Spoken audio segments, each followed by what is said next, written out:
Bonjour Maud. Bonjour, Alors Laurent. pourquoi parler du climat aujourd'hui? Parce que c'est d'actualité, d'autant plus que ce matin, non, c'était hier, C'était hier je crois, soir, c'était tout à hier fait, soir, le ouais. Haut Conseil pour le climat a remis son tout premier rapport. Ça, c'est important, effectivement, de pouvoir apprécier les politiques en matière d'action contre le Exactement. réchauffement. C'est ça, en fait, le rôle de ce Haut Conseil, ça va être de faire une évaluation des politiques publiques en matière de réduction des gaz à effet de serre.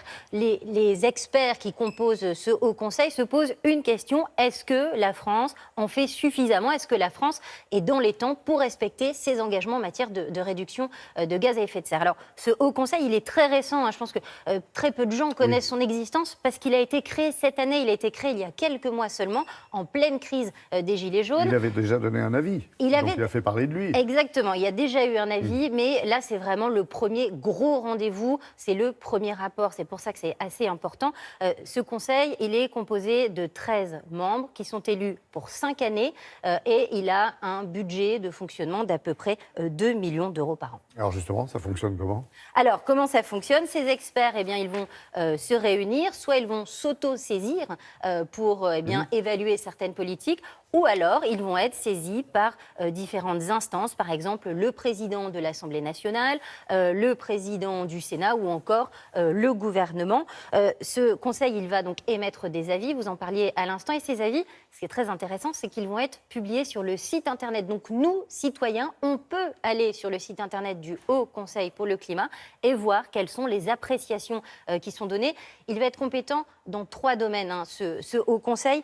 Tout d'abord, en matière de réduction des gaz à effet de serre, voir ce que la France fait en la matière, mais aussi en matière de développement de ce qu'on appelle les puits de carbone. Les puits de carbone, c'est quoi? Ce sont des réservoirs naturels qui vont capter, qui vont absorber le CO2. Donc, ce sont les océans, les sols, les forêts. Et puis, dernier domaine de compétence, c'est la réduction de ce qu'on appelle l'empreinte carbone de la France. Ok, alors cela étant dit et rappelé, est-ce qu'on peut enfin savoir ce que dit ce premier rapport? La question que tout le monde se pose. Alors, ce conseil, il dit plusieurs choses. Déjà, c'est que la France ne va pas assez vite. On peut faire mieux, on peut faire plus en matière de réduction de gaz à effet de serre.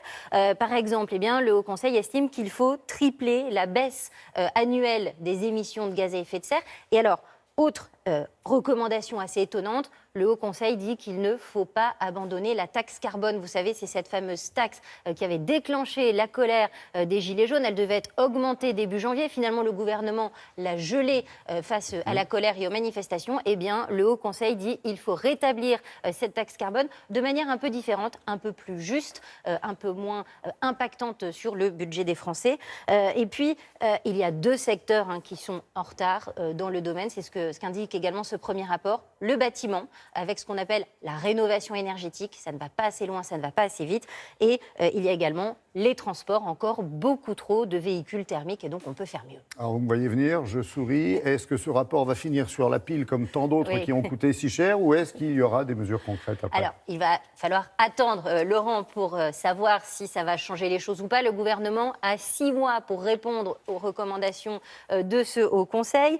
Ce qu'il faut souligner quand même, c'est que la tâche de ces 13 experts, elle est quand même ardue. Pourquoi? Parce qu'il faut apporter des solutions qui sont réalisables pour le gouvernement, mais en même temps, il faut des solutions qui sont soutenables économiquement, socialement. Et puis, il y a un autre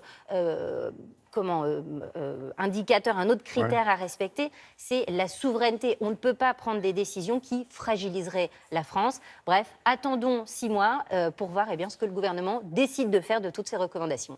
Attendre encore et encore. Merci beaucoup.